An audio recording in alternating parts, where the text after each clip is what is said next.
उपदेश से परिचित थी, तो उसने फोन किया कि महाराज ये भागवत कथा मेरी माँ के लिए मुझे करानी। हमने कहा देखो एक पूष का महीना है और पूष के महीने में भागवत के महात्म्य में लिखा हुआ है कि पूष के महीने में कथा नहीं करते भागवत की कथा, तो आप जरा सोच लो। कहा कि नहीं अगर माता जी ही नहीं रहेंगे तो फिर हम किस महीने में, अगर माता जी चलेगी तो फिर हम कैसे सुनाएंगे। तो हमने कहा ये तुम्हारा बहुत अच्छा विचार है, भागवत में ये भी लिखा हुआ है कि सदा सेव्या श्रीमद् भागवती कथा बिना नाम नियमो नास्ति, बिल्कुल तुम सुन सकते हो, कोई भी संदेह नहीं। हाँ तो मैं आपको मूल बात सुनाऊं, मैं वहाँ जब कथा कर रहा था तो वहाँ कथा करते समय क्या हुआ, उनकी जो बड़ी उनकी 6 बहुएं थी, 6 बहुओं को अलग अलग ड्यूटी दी गई थी। एक बहू की ड्यूटी थी मेरी सेवा परिचर्या करना, मुझे लाना ले जाना, मेरे साथ में म्यूजिक वाले और जो लोग भी गए हुए थे उनकी सारी टेक केयर करना, व्यवस्था करना, उसकी ड्यूटी थी।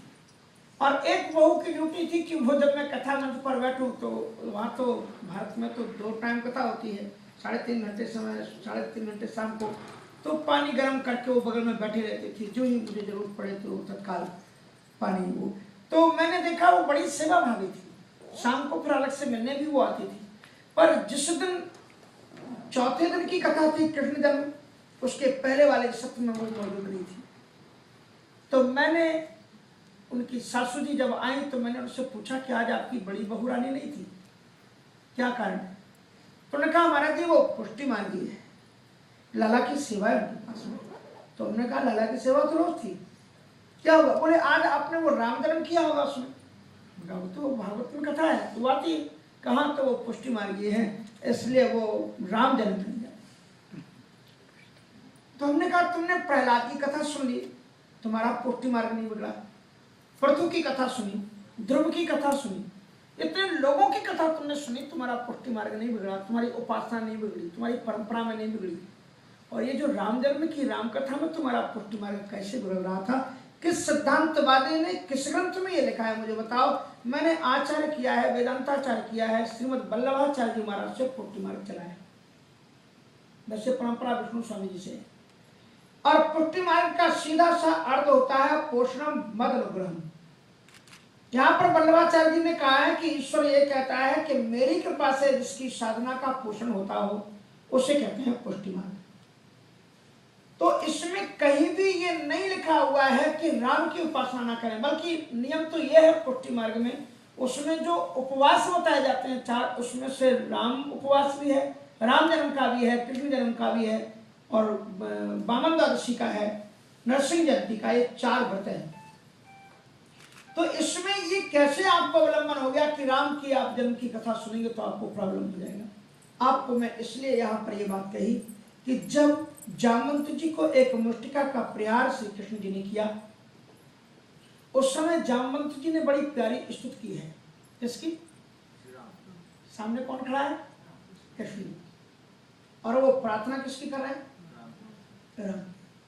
यशेष दुत कल तिरोष कटाक्ष मोक्षैर वर्तमान सतुच्छुमित नकृतमिंगलोधि रक्षा कृता सुयस उज्ज्वलिता चलंका रक्षा शिरांसि भुवि पेतु ऋषुक्षितानि।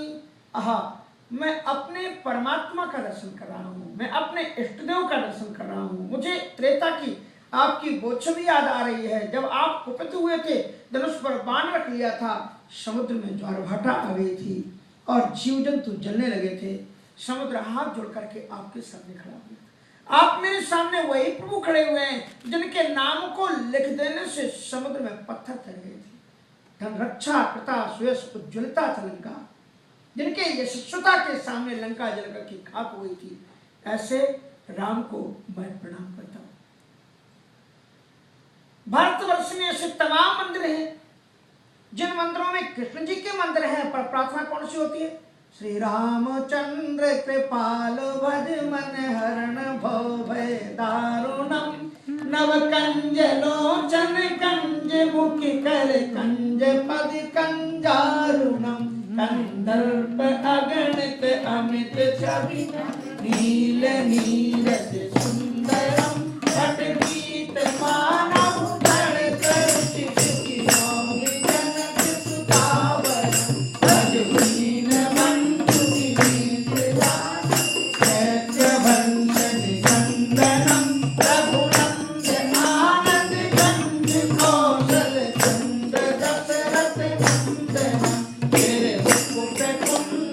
तिलक चार अंग विभूषणम आदान भुज चरिता पुधर संग्राम जित कर भूषणम तुलसीदास शंकर मुनि मनरंजनम मम हृदय कंज निवास करुका माधि कल दल गंजनम। इस प्रकार से स्तुति तो पूरी है। तो तुलसीदास जी का एक छंद है और इसके द्वारा हम राम जी की प्रार्थना करते हैं। और बहुत से राम जी के मंदिर हैं, हम लोग राम जी के मंदिर में रहे और उसमें प्रार्थना क्या करते थे? कहा कहूँ छवि आज की भले बने हो नाथ, तुलसी मस्तक कहो नवे धनुष बाण लो हाथ, जैसे मुरली की चंद्रिका स्तुति गोपियन के साथ, अपने जन के कारण दुष्ट भये रघुनाथ, एक कल्प काशी बसे चतुरा कल्प निवास, एक वृंदावन कोई सकल अभिमान, एक जन्म वृंदावन कोई सकल अभिमान। तो कृष्ण जी वाले खूब राम जी की प्रार्थना करते हैं, रामोपासक लोग खूब कृष्ण जी की प्रार्थना करते हैं। आज से लगभग 50 वर्ष पहले ये भेदभाव नहीं था। इन 50 वर्षों के बीच में जो राम और कृष्ण के अंदर भेदभाव पैदा किए गए हैं, जो कृष्ण और शिव जी के बीच में भेदभाव पैदा किए गए हैं, उससे हिंदू संस्कृति के संरक्षण के लिए बहुत बड़ा एक विरोध का बीज बो दिया गया है। इसलिए सभी देवता एक ही भगवान के अवतार हैं। भगवान नारायण आवश्यकता पड़ने पर राम बन के आते हैं, वे ही आवश्यकता पड़ने पर कृष्ण के रूप में आते हैं, वे ही आवश्यकता पड़ने पर हिरण्यगर्भ बन जाते हैं, तो कभी वामन भगवान बने। सब आप लोग कथाएं पढ़ते हो तो फिर आपको क्यों दोनों में भेद नजर आता है? इसलिए इन संकीर्ण प्रवृत्ति वाली मानसिकताओं का त्याग करो और ईश्वर की विराटता का दर्शन करो। वेदों और उपनिषदों में लिखा है, एको ही हम बहुत श्यामा, मैं एक ही हूँ, मैं ही अनेकों रूपों में समय समय पर अवतरित होकर के आता हूँ। अगर इन पुराने सिद्धांतों में आप रहोगे तो आप अपने कल्चर और संस्कृति की रक्षा कर सकोगे, अन्यथा बहुत समय बाद हिंदू में ही कई फाक हो जाएंगे और बहुत मुश्किल हमारे लिए आपके लिए पैदा होगी इसका संरक्षण करना। इसलिए ईश्वर की विराटता का दर्शन करो। आपने विराट रूप देखा है, उसमें विष्णु जी का भी मुखारविंद दिखलाई पड़ता है, उसमें कृष्ण जी का भी मुखारविंद दिखलाई पड़ता है।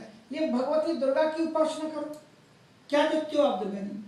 कहते हैं तुम्हें विष्णु जी की उपासना करना है, दुर्गा जी की कर लो। कृष्ण जी की उपासना करना है, उसकी उपासना कर लो। उसने सुदर्शन चक्र भी ले रखा है, उसने धनुष बाण भी ले रखा है, उसने त्रिशूल भी ले रखा है। शंकर जी की उपासना करना है, उसकी उपासना कर लो।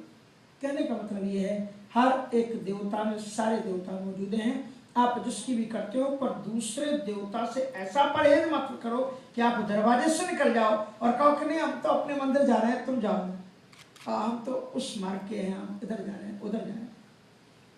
कभी कभी समाज के कारण एक वर्ग के ज्यादा धनाढ्य लोग हो गए तो उन्होंने कहा हमारे देवता ही अलग है, वीआईपी है हमारा मंदिर। जिस मंदिर के अंदर ठाकुर जी विराजमान हो वो हर एक मंदिर वीआईपी है मेरे भाई।